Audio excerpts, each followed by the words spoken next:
અમરેલીની શાંતિબા હોસ્પિટલમાં સારવાર દરમિયાન દેવી પૂજક સમાજની એક મહિલાનું મોત થતાં મામલો ગરમાયો છે। પરિવારજનોએ હોસ્પિટલ અને ડોક્ટર સામે બેદરકારીના આક્ષેપો લગાવ્યા છે। સાવરકુંડલા દેવી પૂજક સમાજ દ્વારા મામલતદારને આવેદનપત્ર પાઠવી ન્યાયની માંગ કરવામાં આવી છે। મહિલાના મોતને આજે 10 દિવસ વીતી ગયા હોવા છતાં પરિવારજનોએ મૃતદેહ સ્વીકાર્યો નથી। ડોક્ટર સામે પોલીસ ફરિયાદ પણ નોંધવાની રજૂઆત કરવામાં આવી છે। જો યોગ્ય ન્યાય નહીં મળે તો ગાંધીનગર સુધી જવાની ચીમકી દેવી પૂજક સમાજ દ્વારા આપવામાં આવી છે।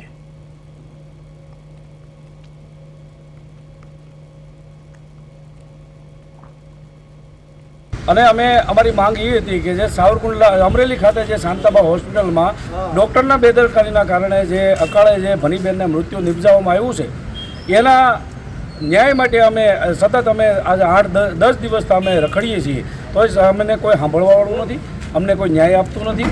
એ બાબતે જે અમે સાવરકુંડલા ખાતે મામલતદાર શ્રીને અમે કલેક્ટર શ્રીને અમે આવેદનપત્ર આપવા આવ્યા હતા। જે અમરેલી અંદર દેવી પૂજક સમાજની મહિલા સાથે જે મૃત્યુ પામી છે એના અનુકારણે આજે અમે આવેદનપત્ર દેવા આવ્યા હતા। અને જે ઘટના બની છે એના આજે 10મો દિવસ થઈ ગયો છે, તેમ છતાં અમારા સમાજની જે બેનને ઉપર જે એફઆઈઆર કરવા માટે અમે છેલ્લા 10 દિવસથી દોડા કરીએ છીએ અને આંદોલન ઉપર હાલમાં પણ આંદોલન અમારા સમાજનું ચાલુ છે। તેમ છતાં હજી સુધી અમારી કોઈ એફઆઈઆર લેવામાં નથી આવી અને કોઈ અમને ન્યાય નથી મળ્યો। જો હજી અમે તાલુકા લેવલે 27 તારીખે આજે આખા ગુજરાતની અંદર તમામ તાલુકા તમામ જિલ્લાઓમાં અમારા સમાજ દ્વારા આવેદનપત્રો આપ્યા છે।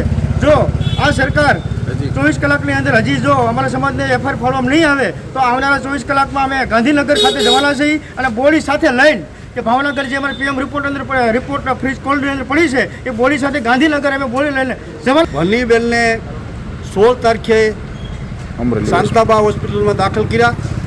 17 તારીખે ભનુબેનનું ડેથ થયું। અત્યારે ભાવનગર સરકારી હોસ્પિટલમાં 27 તારીખ લગન હજી ડેડ બોડી સડે છે, પણ હજી કોઈ તંત્રે એનો હજી વળતભાવ કે હજી કોઈ પૂછ્યું નથી। એક તંત્ર હજી પૂછવા આવ્યું નથી, આરોગ્ય પૂછવા નથી આવ્યું, એમ કોઈ સરકારને જ પૂછવા આવી, એમ કોઈ પણ હજી પૂછવા આવ્યા નથી।